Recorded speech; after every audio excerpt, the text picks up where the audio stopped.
In today's video, I'm going to talk about access to healthcare around the world, and specifically how foreign aid plays a massive role on whether people actually get the medical help they need. This is a topic I care about because the more you look into global politics, the more you realize how uneven access to basic rights really is.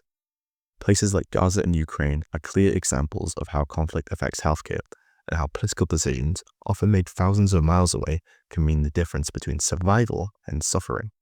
To break everything down properly, I'm going to go through it using a pestle analysis: political, economic, social, technological, legal, and environmental factors. Foreign aid is a very prominent topic in politics.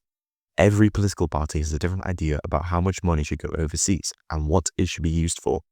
On one side, right-leaning outlets like the Daily Mail frame aid going to Gaza as negative, suggesting Hamas is stealing the supplies. Even though there's little solid evidence, and most NGOs aren't saying the same thing. On the other hand, more centrist or left-leaning sources like BBC News and The Guardian focus on the actual humanitarian crisis, showing how aid is being blocked and how hospitals are running out of essentials. The economic side of foreign aid is a very big debate in the UK. There's The Guardian showing how cutting $6 billion from the aid budget will literally cost lives because that money funds food, medicine, and emergency response teams. Meanwhile, Robert Jenrick in The Telegraph argues the opposite, that foreign aid is wasteful and we should put that money into defense.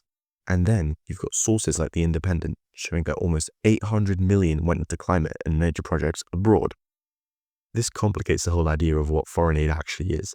It's not just delivering food to war-torn countries. It can also be long-term environmental or health projects. Socially, foreign aid divides people. Some individuals and politicians see sending money abroad as a moral responsibility, supporting people who are living through war zones, starvation, or natural disasters. Others see it as the UK giving away money when we have problems at home. A lot of this is influenced by political views and the media people consume. If you only hear the negative side of aid, you'll see it as pointless. If you hear about children dying because aid is blocked, you'll feel the opposite. So the social aspect is basically shaped by narrative and public opinion. Technology actually makes a massive difference in global healthcare. Things like telemedicine, mobile health apps, and portable medical devices let doctors treat people remotely, which is essential in war zones where hospitals have been destroyed or too dangerous to reach. These tools can be the only lifeline some people have, especially in places where aid can't get through. Legally, people should have access to healthcare. Documents like the Universal Declaration of Human Rights say everyone has a right to life, food, and medical care. The Geneva Conventions also protect civilians and medical workers during war. But as we're seeing in Ukraine and Gaza, legal protections don't always mean anything in practice. Aid gets blocked, hospitals get bombed, and there's really consequences. So legally, the rights exist, but they're not always enforced, which directly affects who gets healthcare and who doesn't.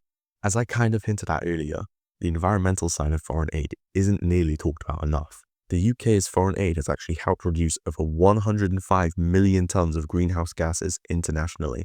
This shows how aid can also focus on long-term well-being, not just emergency support. Overall, access to healthcare isn't just a medical issue. It's political, economic, social, legal, technological, and environmental. Every one of these factors decides whether people in crisis zones actually gets help or not. Foreign aid has the power to save lives, but it's often held back by politics or public opinion. And personally, I think if we have the ability to help people, we should, no matter where they're born or what's happening in their country. Thank you for watching, and if you want to research more into the points I talked about, the sources are being displayed on the screen.